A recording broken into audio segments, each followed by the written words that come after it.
All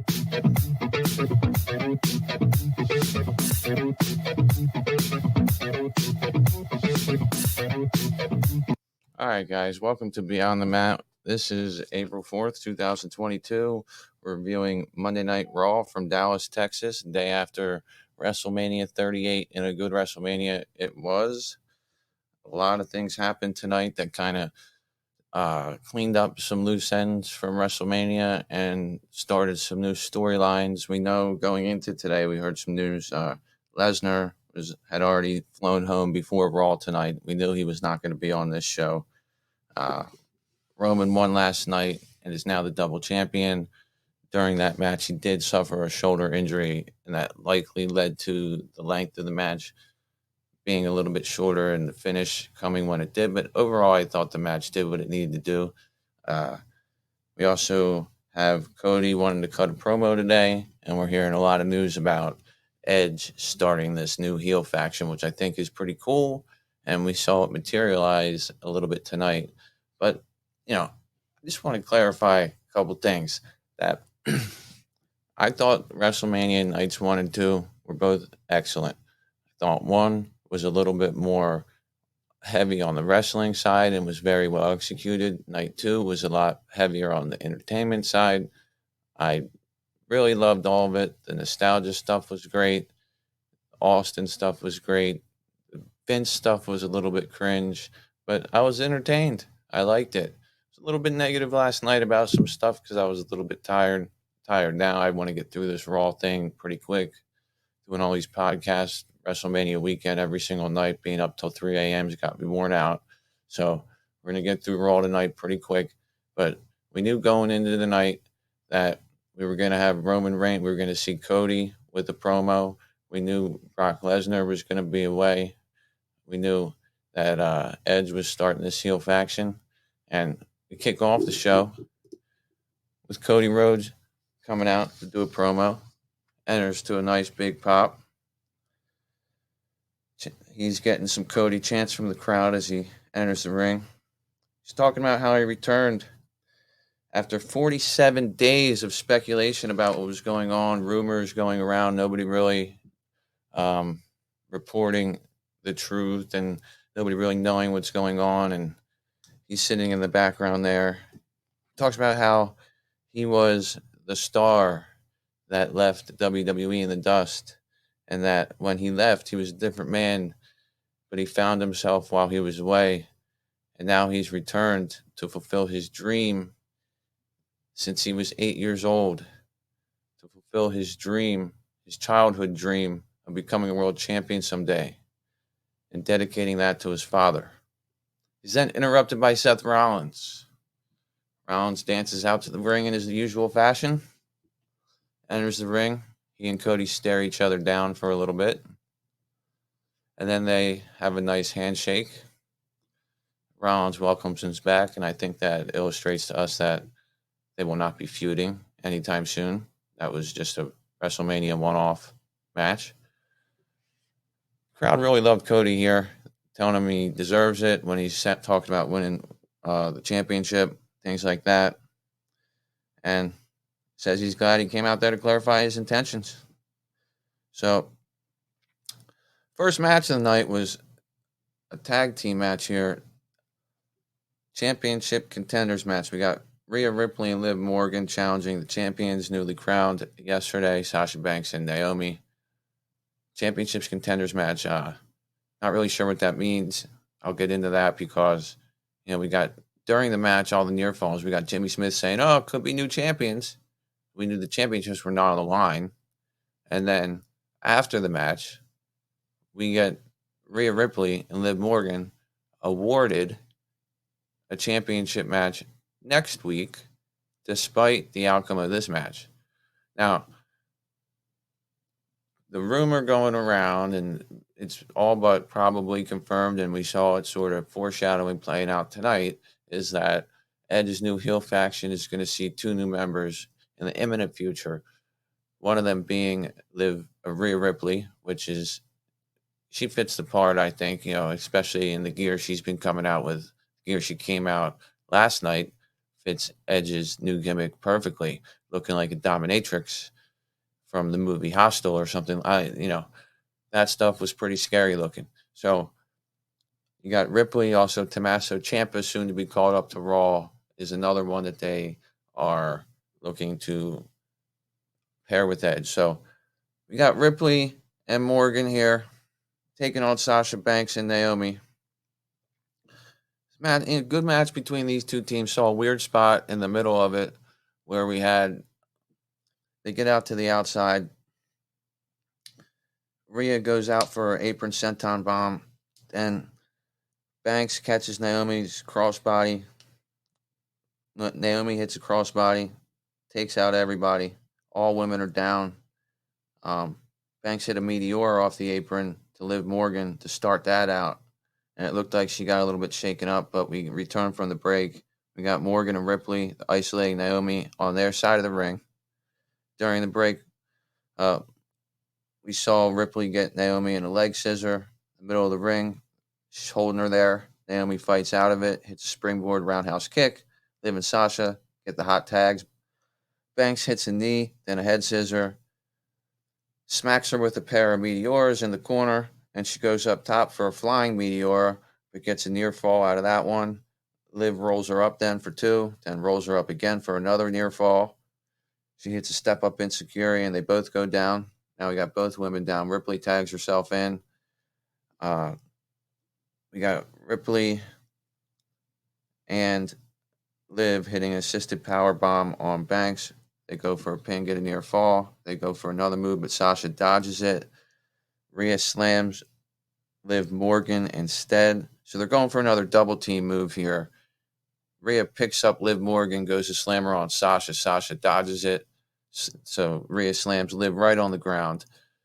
That takes Liv out of the equation. Banks hot tags Naomi.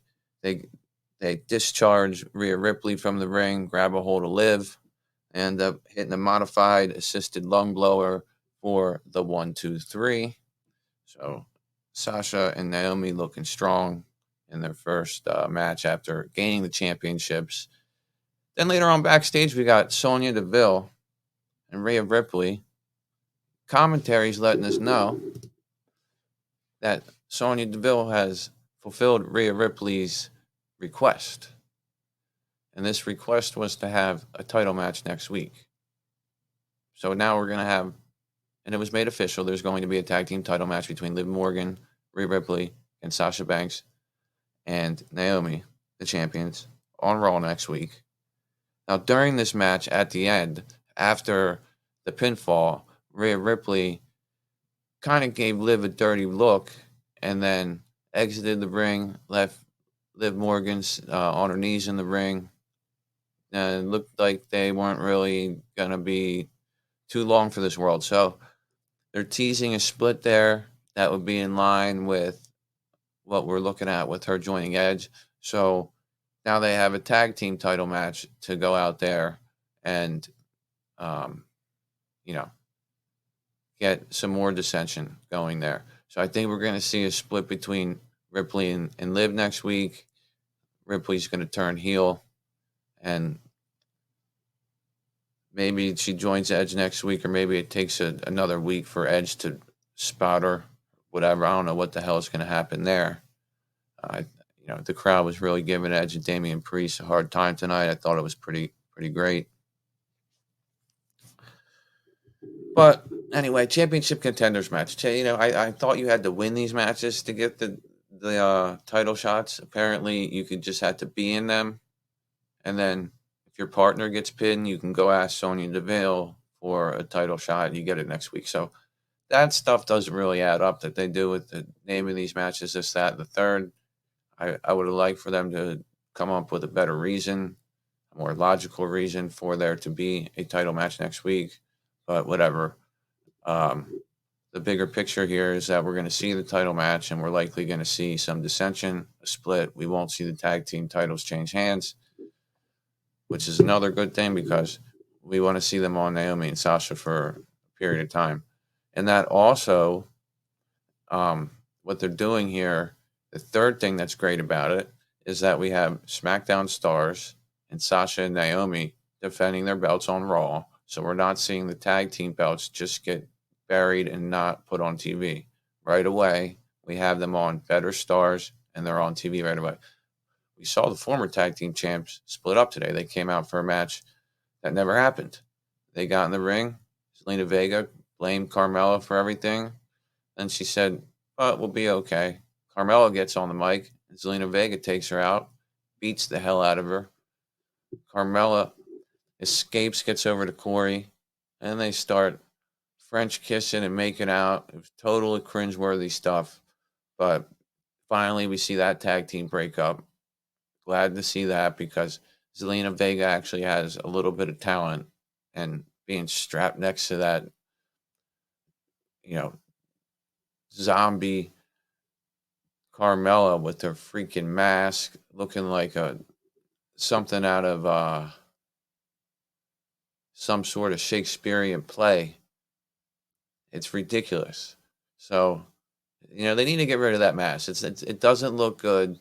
It doesn't protect shit. The gimmick is stupid. And, it doesn't need to be on the show. The story here, though, was they split up. I like that. Now we got, I don't know which one of them's heel and which one's the face. Zelina's still a heel. I mean, nobody likes Carmella's unlikable, so now we got two heels. But at least they split the tag team up. We can see Zelina either tag with somebody else or just do something else. And really, that's what they never should have been the tag team champions all along, considering the way they booked them. They never defended them. They did nothing. And it was nice to see Sasha Banks Naomi win yesterday. And we'll see them defending it again on Raw next week. Kevin Owens comes out, says Stone Cold must be great because you had to be great to beat KO. Then we have a new man come out, calls himself Ezekiel. Now, for anybody who's been living under a rock, this was the artist formerly known as Elias, claims that he's named Ezekiel, argues with Kevin Owens about it, says he's not Elias, he's Elias' younger brother Ezekiel. So they have these different ideas for Elias. They're thinking maybe Macho Man gimmick, not. Then they think maybe something else. Then they kill him in a vignette. And then of all things, they bring him back as his own brother and have him out there with Owens, which was actually a good idea because Owens, very good on the mic. Everybody's going to know they're going to change Elias's name, obviously, to change the gimmick. And so everybody's going to know this is Elias. This isn't somebody else. So rather than work against that, they played right into it by having Kevin Owens be like, no, you're Elias, and argue with him and say, what the fuck are you talking about? There is no Ezekiel, you're Elias. And doing so allowed them to introduce a new character in a funny way. It takes away from the crowd being like, what the fuck? It's way better than just throwing him in a random match and people being like, hey, that's Elias. Why the hell did they change his name? They added a little bit comedy to the name transition. Not the most traditional way to introduce a character, but it is what it is.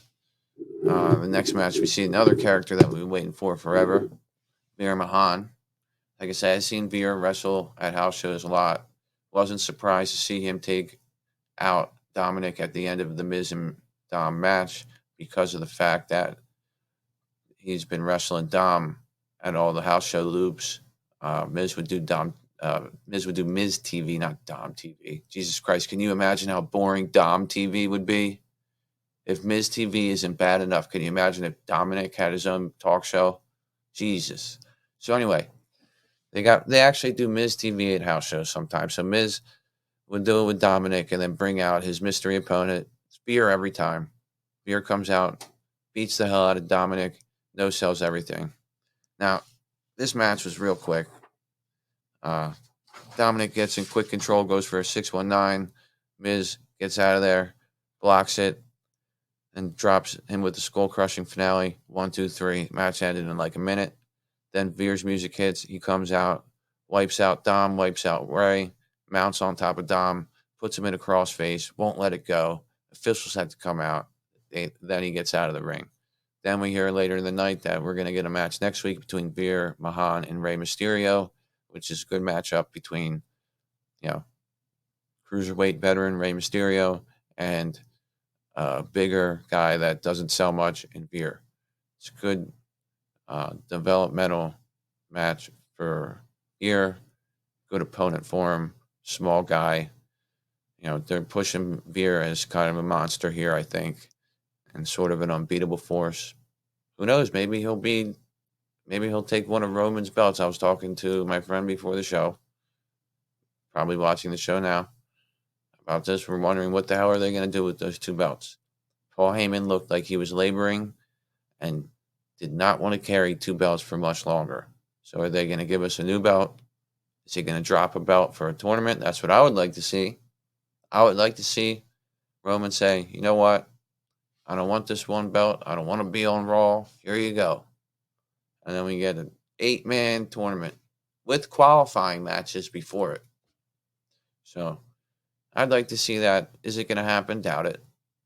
They'll probably keep it on Roman Reigns for a while and do something like use the Money in the Bank as an opportunity for somebody to cash in while Roman's in a match that may be a 2 falls match. First falls for 1 belt, second falls for the other. Somebody cashes in, gets a fall on somebody for one of his belts, but the challenger takes the pin in the triple threat match as opposed to Roman, so it protects him. So you protect him with the Money in the Bank thing because of the fact that he'd be subdued by the end of the match, same as Rollins did at Mania 31 when he cashed in on Roman and Brock. And I'll tell you what, the best part about last night's match between Brock and Roman was that it was back and forth. When you have a match like that, people say the move variety wasn't there. They only had 3 moves: a spear, a suplex, a Superman punch. That's what it is when you have 2 big guys. It's basically like 2 end bosses in a video game. Logically, what fucking sense does it make to just strike each other when you have 2 unstoppable forces? Obviously, you're going to throw your biggest arsenal at them, which is their finishers. It's very video game like, but at the end of the day, that's what I have come to expect out of matches with 2 big guys like that. Now, people complained about the length of time, the abruptness of the finish. It was reported that during the spot where Roman Reigns hit the spear on Lesnar into the timekeeper's area, Roman Reigns did suffer a dislocated shoulder. There was pictures of it all over social media. I'm sure most of you saw it. And then, so Lesnar also suffered a rib injury. So they were both hurt during this match. I don't know whether they decided to go home at some point, when or where they communicated. I'd have to watch it back a couple of times. I didn't spot it the times I did watch it back. But what I did see was, and I'm sure a lot of people noticed this on the first take, was that when Roman was making the ropes, being in the submission hold, and Heyman pushed the rope in, and Roman grabbed it, and Roman said, my shoulder's out, or it's out, or whatever the fuck he said. Heyman said, it's time, Tribal Chief. You need to rise up and overcome that shoulder and whatever. And then he hit the spear in that one. And I thought that it was a good point, another thing to add to the story, the fact that Heyman's been involved in this Brock Roman stuff all along. He was in Brock's corner at 31, in Brock's corner second time they fought, in Brock's corner for a while, and then in Roman's corner. And him saying that inspirational thing, if you want to interpret it this way, is one of the things that gave Roman the power to rise up in that moment and overcome Brock. So, because Roman never beat Brock with Heyman when Heyman was with Brock. Roman only beat him this time and the other times with Heyman, but only at WrestleMania with Heyman. So, I thought that was interesting. Now, you get Belair coming out doing a promo talking about how, she ever since SummerSlam. Needs to realize she had to become better to give the fans a better champion than Becky. She thanks Becky for reminding her that she needed to be better. She got a black eye, so she had sunglasses on. Now people were reacting to this black eye acting. Where'd the black eye come from? Black eye came from Becky Lynch is on the top rope. Weird looking spot in the match on Saturday. Bianca Belair, I think, was out of position. She's closer to the middle of the ring.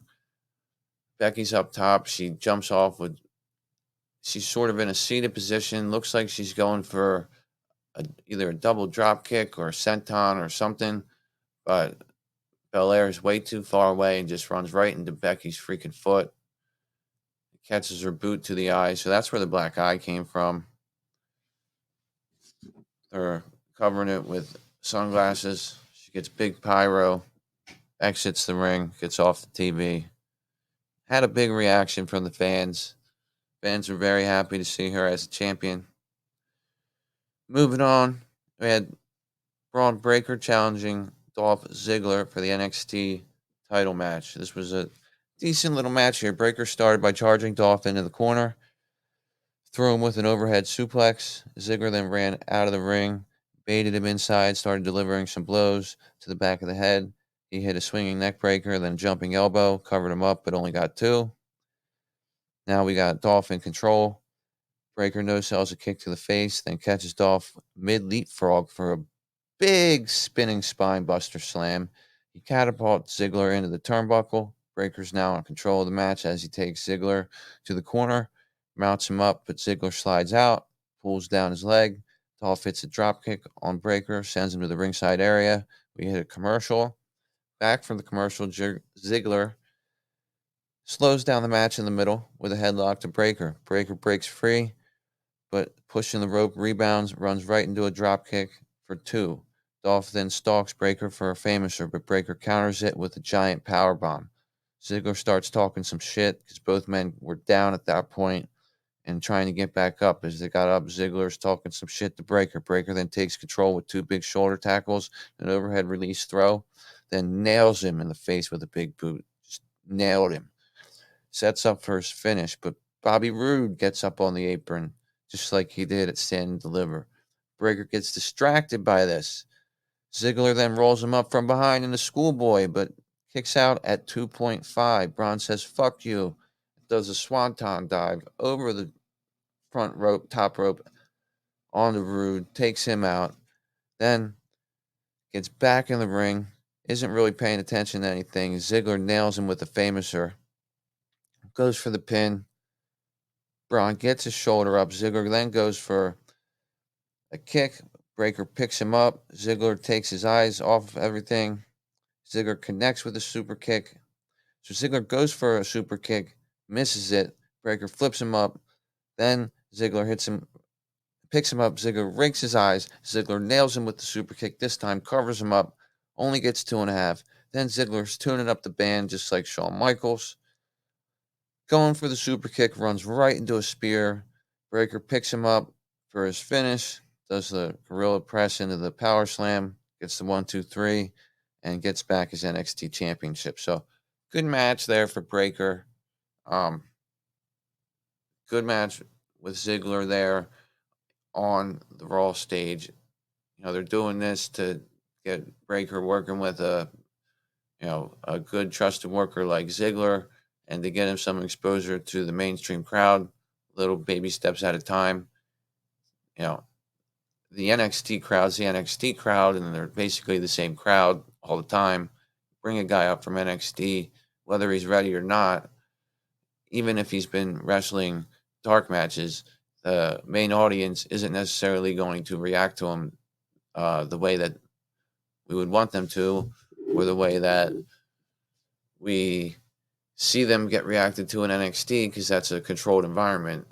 Every arena around the country might not have the exposure to Braun Breaker that they do. So doing this and having him in matches with a gatekeeper like Dolph Ziggler is a very smart way to help build him, to help build his skills, and to help build his exposure and get him ready for when he really does come up full time. But obviously, since he got his belt back. He's not coming up right away. He's going to be down in NXT for a little bit while longer. I mean, he just fucking got there in the fall anyway. So then we got MVP coming out, saying actions speak louder than words. Tells us that the actions that Bobby Lashley had at WrestleMania, the Almighty taking down the Omos, brings out Lashley. Lashley gets a big babyface reaction. His timing here is great. He's really playing the babyface role well.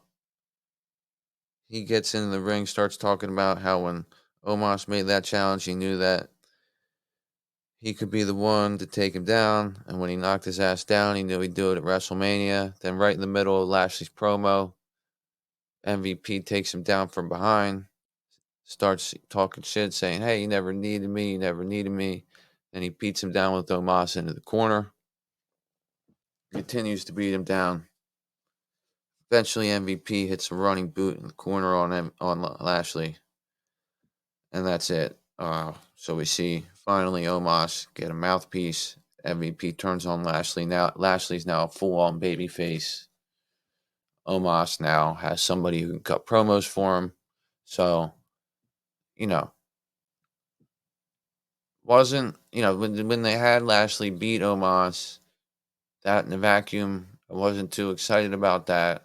But now, him having beaten Omos without MVP, MVP being jealous about it, joining Omos, and now Omos having Lashley to work against a little bit to help rub him, number one, against a top star, and number two, work with someone who's as strong as they come and probably one of the only guys able to handle Omos in the ring and help him develop and get some of the green off him.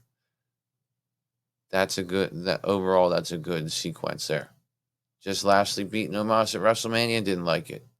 But now that it's going to be an ongoing thing, at least for the short time, and we have MVP now with Lashley, and Lashley's full-time babyface, I like where they're going with that. Zelina Vega comes out, blames the WrestleMania loss on Carmella. Carmella, I talked about this earlier, but Carmella then gets on the microphone and doesn't see it coming when Zelina Vega beats the hell out of her, gets her out of the ring. She runs over to Corey Graves. They start making out. Everyone's saying get a room. Even the women that were sitting ringside started backing up and cringing at this. I'm sick of the dynamic between Carmella and Graves, but whatever. That didn't last too long. We get a 6-man tag match, Austin Theory and the Usos versus Finn Balor and RK Bro. Theory and the Usos get the win after the ATO. This was a pretty good match.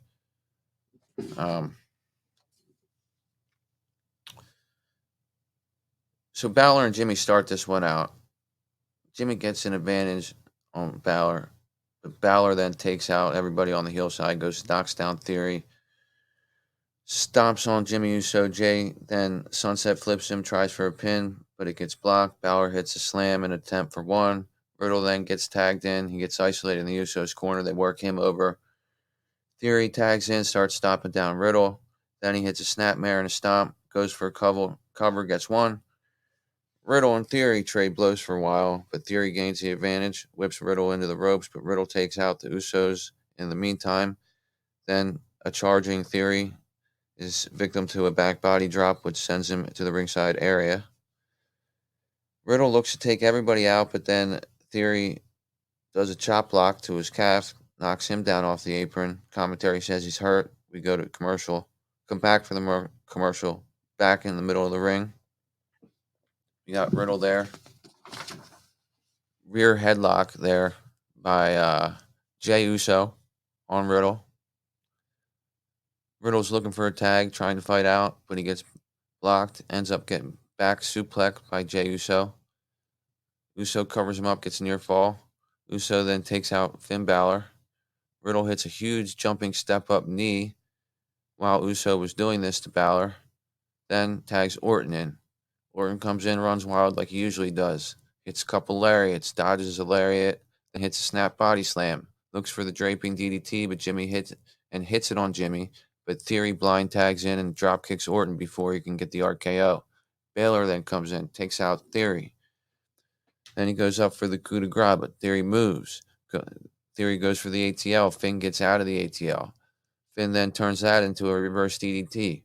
The Usos come in, break up the pin. After he breaks up the pin, runs right into an RKO. All hell breaks loose in the middle of the ring. Everybody's doing moves on everybody. Austin Theory sneaks up behind Finn Balor, hits the ATL for the 1-2-3. So we got the heels going over here. Like I say, a lot of action in this match. Pretty cool. Didn't have a problem with it. And, not much to say. Ongoing feud here between Balor and Theory. I think we're going to see Balor and Theory in a U.S. title program here soon. Obviously, they still have the SmackDown crew in town, so they're going to put Usos on the show if they can. They're trying to get all the ratings they can get. So, I thought it was pretty good match for Raw. There wasn't much matches going on until this point, other than the 3-minute Mysterio match and the women's tag match earlier. So, good fun match. Moving on, we got Edge coming out to his dark stuff. He comes out to justify his actions, justify what he's doing. We all see him turning heel here. Big time, doing this Undertaker deal. Hearing in the news the rumors about him starting a faction with some other heels. Obviously, Damian Priest is one of the first ones to join him because his distraction led to the victory at WrestleMania. Edge says he knew that when he saw Priest that, I'm sorry, other way around. Damian says he knew that when he heard everything Edge was saying in all his promos about being on the dark side now, that he was talking to him. That's why he joined him. So then they started talking about AJ Styles. The fans here are funny because these guys are trying to explain their heel turn. The fans are saying, we don't fucking care, telling them they suck and all this stuff. Then they play back to the fans saying, oh, I used to care about them, but now I don't.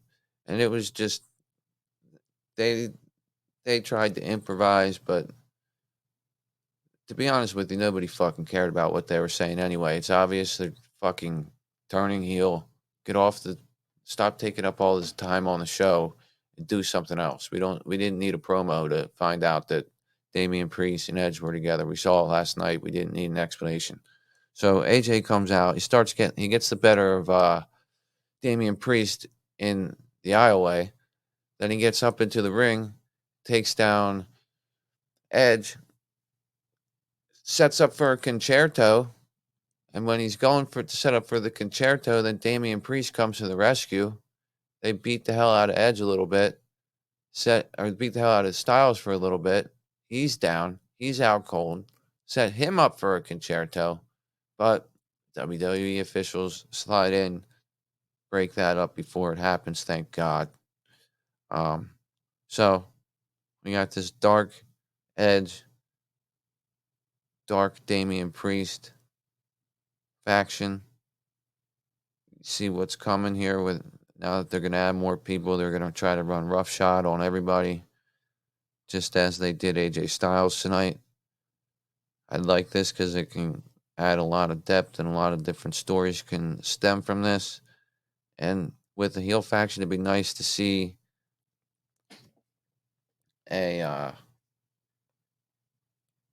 with a heel faction, nice to see a babyface faction. So can somebody make a babyface faction for us? Who's going to do that? Cody Rhodes coming in here emotional in his speech. Very good promo he got very emotional, very genuine. Liked Cody Rhodes' promo tonight. I'm not the biggest Cody Rhodes fan, but I will embrace him as champion if he's not the one who unseats Roman. I don't think he's the one to unseat Roman, but he's certainly world championship level. But they need to get that other belt going so we have something for these other guys to fight for. And then, by all means, Cody Rhodes, go after that belt. Then Next time we got Alpha Academy and the Street Profits. I thought this match got cut because the night was just going by so fast with all these promos. And then the last hour, we ended up getting these couple tag matches. So Alpha Academy ends up attacking Street Profits immediately. Otis takes down Dawkins outside. Gable hits forward with a German suplex. And all of a sudden, Adam Pearce comes out and says, whoa, whoa, whoa. If you guys are going to act like this, we're going to have a no DQ Texas Tornado tag. Now, I'm sure he only said Texas Tornado tag because they were in Texas, because it's just a tag match. So anyway, I figure this is exciting. So they go to break, they come back. We got Dawkins and Otis pairing off. They go to ringside. Gable goes for a stinger splash. Ends up going ringside forward. So we got all three guys out in the corner, just like we did in the WrestleMania triple threat match to open the show yesterday. Ford does the same exact spot where he jumps over the corner, takes out the whole group. Profits then do some doubled suplexes on Gable, try to cover him, but only get a 2 count. Otis comes in there, just smashes down on the Street Profits. Gable hits a German quarter, then a fisherman suplex on Ford, only gets 2. Then another weird spot here. Otis is trying to lift Dawkins, and then Gable just chop blocks Otis. I didn't understand that because it kind of looked like Dawkins was trying to work on Otis, but Otis was actually trying to put a move on Dawkins, and Gable broke it up. But anyway, Alpha Academy's firmly in control here. Dawkins then comes out of nowhere with a big spine buster on Gable. Tries to go for a pin. Otis jumps, splashes on top of that, then splashes on top of Dawkins. Gable tries for a pin, but Ford kicks out. Gable hits a big flying lariat on Dawkins. Then hits double exploder. So Alpha Academy hits stereo exploder suplex. Gable hits moonsault on Ford. Otis hits a Vader bomb. They both try pinning their respective opponents, but only get 2. Otis heads ringside, picks up the apron, brings out a table. Get the table set up in the corner of the ring, not leaning up at the turnbuckle, but actually set up as a table to the corner. Dawkins is laid across the table. But then he gets off, gets rid of Otis, who was on the top rope. Otis gets crotched, gets slammed into the steps of the ringside area. Ford then takes care of Gable. Eventually gets up on the top rope. Gable then crotches him. Gable's trying for a superplex here. Ford fights out of it. Gable backflips off the turnbuckle, runs right into a big right hook by Dawkins. Lands him right across the table. Ford then goes up for a big flying frog splash onto the table for the 1, 2, 3. So Profits come out of here looking strong. Fun match. The show probably needed it because there wasn't much wrestling tonight. I enjoyed seeing these two teams go at it. They did repeat some WrestleMania spots, but whatever. They were good spots. I enjoyed what they did here. And then, I don't know what the hell's up next for either of these two teams. RK Bros run down every single team in Raw. You know, God love Chad Gable, what they're doing. They deserve something there. They deserve to stay in the title picture, get another shot. The Street Profits, though, I mean, it's been the same thing for fucking years, these Street Profits. Montez Ford is goddamn talented as hell, athletic, does some amazing things, but when's the time when he's going to break off and do a singles run? Because he's being held down. Angelo Dawkins, for Christ's sake, looks like a middle school kid that got lost on his way to basketball practice. I mean, he barely does anything in the ring. He does, he brings a little bit of a bruiser quality to the matches, but I mean, we all see Montez Ford as a star of that team, and a lot of teams are like that, where one guy's stronger than the other, but not to this degree. Montez Ford clearly looks like he can make a singles run. Dawkins looks like he cannot survive outside of a tag team. And I'm not knocking Angelo Dawkins. I like the Street Profits. I like Angelo. I like what they do. I'm just saying that they came up in 2019 as the same gimmick. They've been a babyface team that that I don't even know if the Street Profit's supposed to be a drug dealer or what, or just a street basketball player. But Angelo Dawkins comes out here looking all sloppy with the basketball uniform. It's like I say, he looks like somebody who missed the bus to the basketball game. Ford at least looks clean, and his move set's very clean and very smooth and very athletic, and you can see some future there. And he's very entertaining too. He's the more charismatic of the two. So Ford really has everything going for him, while Dawkins doesn't. And so I worry about what would happen to Angelo Dawkins. Although after this long of a time, something different is really all I want to see. So we finish the show up here with Reigns coming out to a big ovation. He wants everybody to acknowledge him. They acknowledge him.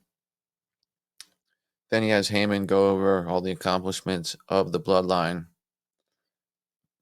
And then Reigns basically alludes to the fact that we will find out what happens next on Friday. And so we'll find out on SmackDown what the hell they're planning on doing next with this unified title. At least hopefully we'll get somewhere with that. I don't know what they're going to do with it. What the hell could they do? Are they going to just have one belt? If they only have one belt, then who the fuck is going to feud with them? It's not really logical that anybody can defeat them right now. They got to at least introduce another belt, push their secondary titles way higher up on the priority list, or he holds both belts and somebody sneaks a win in on him, or pins somebody else in a triple threat match and gets one of the belts off of them, so all these other guys can feud for this. Because we can't just have one main storyline and then a bunch of junk. Now they're setting stuff up. They weren't going to get that set up today. We'll see that on SmackDown. That's something to look forward to for Friday. It's a reason to tune in. But I'm interested to see what the hell they're going to do. I wish you guys would comment and tell me something since you're in here. But I don't know. Other than that, that's pretty much the show, guys. I mean, good episode of Raw tonight as far as tying up loose ends from WrestleMania, but not that much action. Matches were very short. The two men's tag matches and the third hour were definitely above average matches, and even the women's tag match was pretty good. I didn't want to go move for move there because these women's matches get sloppy. They're hitting moves all over the place.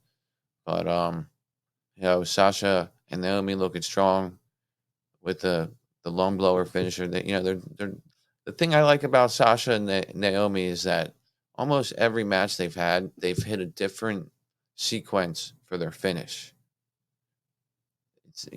So I like that. I like a meteor and then a split-legged moonsault, or a split-legged moonsault then a frog splash, or a backstabber and then a rear view, or a modified assisted lung blower like they just did tonight. So they're showing that they actually are a decent tag team because they got a good tag team move set. When they go to do their double teams, they have chemistry there. So I like that. RK Bro, I have no idea who's going to knock them off or what the hell's going to happen with them, but they're over like Rover, so keep it going. Now, eventually they're going to have to split, which will be sad, but whatever. Other than that, I think we got a U.S. title program to look ahead to with Theory and Balor. I would assume Theory's going to get that as a stepping stone off of Balor. We got Edge forming a faction. Like I say, we're going to see Rhea Ripley join that. We're going to see Tommaso Ciampa join that. And then we got Braun Breaker getting his NXT title back tonight. So, oh God, I can't close the show without recapping the fact that we finally saw Veer. Everybody's trolling about Veer. Talking about such a big deal they need to see Veer. I've been seeing Veer wrestle for 6 months. Either on Main Event, and you could watch him on TV if you went on Peacock and watch Main Event. He's on there. He's at all the house shows. He's in dark matches every night. We know what we're getting. He's very, very, very green in the ring. He's very powerful in his presentation, doesn't sell a lick of anybody's offense, and he's presented like a complete monster. They're going to present that, throw that up against Roman Reigns, see what happens. But I think that, with Veer coming in, working with Mysterio, that's good. I'm glad to not see the Veers coming vignettes every fucking week now. But whether or not Veer's going to get over on the main roster, I don't know. I don't actually see it. So, but whatever. We'll see what happens if they book him correctly. That'd be great. But other than that, guys, I'll be back tomorrow for some extra news and a couple other days this week. Remember to follow me on Twitter at Beyond the Mat WWE, Beyond Mat WWE without the D. And you got YouTube channel, Facebook page, and we'll be posting podcasts on all platforms. I'll archive this. If you missed it, you can always rewind back. And I'll catch you guys later. Have a good night.